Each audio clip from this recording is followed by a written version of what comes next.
UPSC aspirants के लिए विशेष सूचना। यूपीएससी के सभी एग्जाम्स के सिलेबस को और विशेष रूप से सिविल सेवा परीक्षा के सिलेबस को ध्यान में रखते हुए आपके लिए क्रमशः भारत के सभी भौगोलिक और पर्यावरणीय स्थानों एवं यूपीएससी की प्रीलिम्स और मेंस परीक्षा के लिए महत्वपूर्ण विषयों की जानकारी हमारे चैनल की पर्यावरण और भूगोल सीरीज द्वारा एस्पिरेंट्स को प्रोवाइड कराई जाएंगी, ताकि यूपीएससी एस्पिरेंट्स एग्जाम के सिलेबस के अकॉर्डिंग अपनी तैयारी को सही दिशा दे सके। अतः एग्जाम की बेहतर तैयारी के लिए एवं कम समय में अपनी सफलता को निश्चित करने के लिए वीडियोस को अंत तक देखें। आपका धन्यवाद। आइए जानते हैं हमारे आज के टॉपिक के विषय में। इस सीरीज की शुरुआत में हम एक एक करके भारत के सभी राष्ट्रीय उद्यानों के विषय में जानेंगे। तो हमारा आज का टॉपिक है भारत के सबसे उत्तर में स्थित भारत का सबसे बड़ा राष्ट्रीय उद्यान हिमिस हाई आल्टीट्यूड राष्ट्रीय उद्यान भारत के लद्दाख केंद्र शासित प्रदेश के पूर्वी भाग में काफी ऊंचाई में स्थित एक राष्ट्रीय उद्यान है। ये भारत में हिमालय के उत्तर में एकमात्र राष्ट्रीय उद्यान है, भारत में सबसे बड़ा अधिसूचित संरक्षित क्षेत्र और इस प्रकार भारत का सबसे बड़ा राष्ट्रीय उद्यान और नंदा देवी बायोस्फीयर रिजर्व और आसपास के संरक्षित क्षेत्रों के बाद दूसरा सबसे बड़ा सन्निहित संरक्षित क्षेत्र है। पाक कई लुप्तप्राय स्तनधारियों की प्रजातियों सहित हिम तेंदुए का भी निवास स्थान है। यह भारत में सबसे अधिक ऊंचाई पर स्थित राष्ट्रीय उद्यान है। हिमिस राष्ट्रीय उद्यान IUCN श्रेणी द्वितीय के अंतर्गत शामिल है। उद्यान के उत्तर में सिंधु नदी बहती है और दक्षिण में ज़ांस्कर श्रृंखला है और इसके अंतर्गत मरखा, सुमदा और रुम्बक के जलग्रह आते हैं। स्थापना सन 1981 में उद्यान की स्थापना हुई और उस समय इसमें केवल मरखा और रुम्बक के जलग्रह सम्मिलित किए गए थे और इसका क्षेत्रफल मात्र 600 वर्ग किलोमीटर था। सन 1988 में कुछ सन्निहित इलाके जोड़ दिए गए और इसका क्षेत्रफल 3350 वर्ग किलोमीटर तक बढ़ गया। फिर सन 1990 में इसका क्षेत्रफल बढ़ाकर 4400 वर्ग किलोमीटर कर दिया गया और अब ये दक्षिण एशिया में सबसे बड़ा राष्ट्रीय उद्यान है। हिमिस नेशनल पार्क एक आश्चर्यजनक आउटडोर मनोरंजन स्थल है जो अपने पहाड़ी परिदृश्य के लिए जाना जाता है। पार्क में 29 नामित पहाड़ हैं, जिनमें से सबसे ऊंची और सबसे प्रमुख चोटी कांग्यास्टेआई है, जिसकी ऊंचाई 5406 मीटर 17736 फीट है और इसकी प्रमुखता 1450 मीटर 4610 फीट है। हिमिस नेशनल पार्क काराकोरम पश्चिम तिब्बती पठार अल्पाइन स्टेपी इकोरियोजन में स्थित है। लद्दाख क्षेत्र भारत के सबसे ऊंचे पठार का घर है। पठार के अधिकांश भाग की ऊंचाई 3000 मीटर 9800 फीट से अधिक है। खुमा, रुम्बक और मारखा नदियां पूरे पार्क में लद्दाख रेंज के साथ बहती हैं, जिसे काराकोरम का विस्तार माना जाता है। पार्क की पूर्वी और उत्तरी सीमाएं सिंधु नदी द्वारा चिन्हित है, जबकि पश्चिमी सीमा ज़ांस्कर नदी द्वारा निर्धारित की गई है।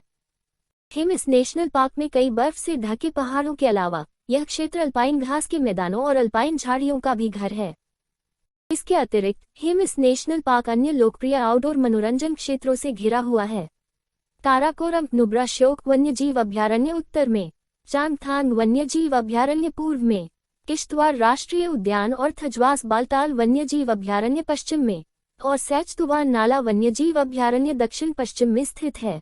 अब भूगर्भ शास्त्र के अनुसार इस नेशनल पार्क की स्थिति को जानते हैं। हिमिस नेशनल पार्क के पर्वत हिमालय का हिस्सा हैं। हिमालय का निर्माण लगभग 50 मिलियन वर्ष पहले तब हुआ जब यूरेशियन प्लेट और भारतीय प्लेट टकराई, जिससे दुनिया की कई सबसे ऊंची चोटियां बनी। पार्क में पाई जाने वाली सामान्य चट्टानों में स्लेट, शिस्ट, फिलाइट, क्वार्ट्जाइट, डोलोमिट और क्रिस्टलीय चूना पत्थर शामिल हैं। चून की पहाड़ों का निर्माण इन दो प्लेटों के टकराने से हुआ था, इसलिए यहाँ कई रूपांतरित संरचनाएं और साथ ही कतरनी और सिवनी क्षेत्र भी हैं। तुलनात्मक रूप से कहें तो हिमालय पार्क के भीतर स्थित उप श्रेणियों के साथ एक युवा पर्वत श्रृंखला है। आज भी भारतीय प्लेट प्रति वर्ष औसतन 67 मिलीमीटर 2.6 इंच तिब्बती पठार में खिसक रही है। इसके परिणामस्वरूप हिमालय पर्वत हर साल लगभग 5 मिलीमीटर 0.2 इंच बढ़ जाता है। पार्क के भीतर प्रमुख चोटियों में कांग्यास्टेआई, 6300, जेना, KY3, स्टॉक कानगली आदि है। आइए जानते हैं इस नेशनल पार्क की पारिस्थितिकी के बारे में। अपनी उबड़ खाबड़ बर्फ से ढकी चोटियों के अलावा हिमिस नेशनल पार्क हिम तेंदुओं की बढ़ती आबादी के लिए जाना जाता है। लगभग 200 हिम तेंदुए पार्क की सीमाओं और आसपास की पहाड़ियों में रहते हैं, जो उन्हें दुनिया में सबसे बड़ी संरक्षित आबादी बनाता है।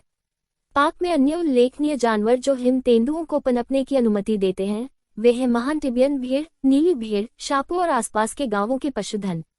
पाक में मौजूद कुछ अन्य जानवरों में लाल लोमड़ी, तिब्बती भेड़िया, यूरेशियन भूरा भालू, मरमोट और नेवला शामिल हैं।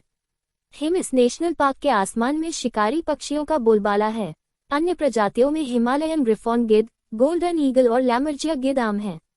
चूंकि यह पार्क हिमालय की मुख्य चोटी के उत्तर में स्थित है, इसलिए यहाँ अधिक वर्षा नहीं होती है।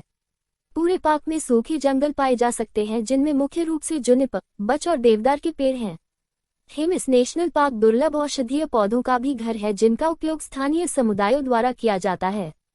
इस पार्क से संबंधित मानव इतिहास कुछ इस तरह से है। मनुष्य इस क्षेत्र में हजारों वर्षों से निवास कर रहे हैं, जो अब हेमिस नेशनल पार्क का हिस्सा है। यहाँ चट्टानों पर नक्काशी कम से कम 12,000 वर्ष पुरानी है। पहली शताब्दी के दौरान लद्दाख क्षेत्र कुषाण साम्राज्य का हिस्सा था। निम्नलिखित शताब्दियों में लद्दाख क्षेत्र विभिन्न साम्राज्यों और देशों के शासन के अधीन था। लगभग 400 साल पहले पाक की उत्तर पूर्वी सीमा पर स्थित हेमिस मठ की स्थापना की गई थी। हिमालयी बौद्ध मठ आज भी उपयोग में है और पर्यटक इसके कुछ हिस्सों का दौरा कर सकते हैं। आज पाक की सीमाओं के भीतर 1600 से अधिक लोग रहते हैं। इनमें से कई समुदाय भेड़ और मुर्गियां पालते हैं, जिनकी आबादी को अक्सर हिम तेंदुओं के उच्च घनत्व से खतरा होता है। संपूर्ण हिमालयी जीवमंडल के संरक्षण के लिए प्रोजेक्ट स्नो लेपर्ड, ये परियोजना विभाग द्वारा 2004 में शुरू की गई थी और औपचारिक रूप से 20 फरवरी 2009 को लॉन्च की गई थी। ऐसी ही एक महत्वपूर्ण परियोजना है लद्दाख इको पर्यटन परियोजना, जिसके चलते स्थानीय लोगों को बहुत लाभ मिलता है और इसी कारण से वे इस क्षेत्र में जागरूक होकर अपना पूर्ण सहयोग भी प्रदान करते हैं। लद्दाख होम स्टे एक ऐसा ही लाभप्रद कार्य रहा। इसमें पर्यटकों को स्थानीय ग्रामीणों के आवासों, अतिरिक्त आय के स्रोत के रूप में होम स्टे तक पहुंच प्रदान करने का एक कार्यक्रम है। ऐसे ही शिक्षित बेरोजगार युवाओं के लिए नेचर गाइड प्रशिक्षण एक महत्वपूर्ण पहल रही। महिला सहायता समूह के लिए इको कैफे चलाने और पर्यटकों को स्थानीय हस्तशिल्प उत्पाद बेचने के लिए बनाए गए। घरेलू पशुओं के लिए चराई निषेध क्षेत्र का निर्माण किया गया। क्षेत्र में शिकारी रोधी पशुधन बाड़े बनाए गए। अब आइए जानते हैं इस क्षेत्र में पर्यटन। हेमिस नेशनल पार्क जून के मध्य से अक्टूबर के मध्य तक ट्रैकिंग के लिए कई मार्ग प्रदान करता है। इनमें से कुछ ट्रैकिंग मार्ग लद्दाख में सबसे लोकप्रिय हैं। इसमें मारखा घाटी ट्रैक और गैंडाला दर्रे पर स्पितुक से स्टॉक तक का ट्रैक शामिल है। हेमिस नेशनल पार्क पर्वतारोहण अभियानों के लिए भी प्रसिद्ध है। स्टॉक कानगरी शिखर 6153 मीटर 20,187 फीट और कानग्यात से शिखर ऊंचाई 6496 मीटर 21,312 फीट 2 पर्वत हैं, जो हर साल सबसे अधिक संख्या में पर्वतारोहियों को आकर्षित करते हैं। ये पार्क उन पर्यटकों के बीच भी लोकप्रिय हो गया है जो हिम तेंदुए को देखना चाहते हैं। हिम तेंदुओं को देखने का सबसे अच्छा मौसम सर्दियों का अंत है। पार्क तक पहुंच के लिए लेह कुशोक बकुला रिम्पोची हवाई अड्डा से लेह जिला लगभग 5 किलोमीटर 3.1 मील दूर है। निकटतम राजमार्ग लेह मनाली राजमार्ग है और राष्ट्रीय राजमार्ग 1D श्रीनगर कारगिल लेह दोनों पार्क की उत्तरी सीमाओं के पास हैं। साथ ही हेमिस नेशनल पार्क के निकटतम स्थानों में राष्ट्रीय उद्यान के अंदर कुछ गांव और बोमपाक मठ हैं। एवं निकटतम शहर के लिए लेह शहर पार्क के उत्तर में 10 किलोमीटर 6.2 मील दूर है।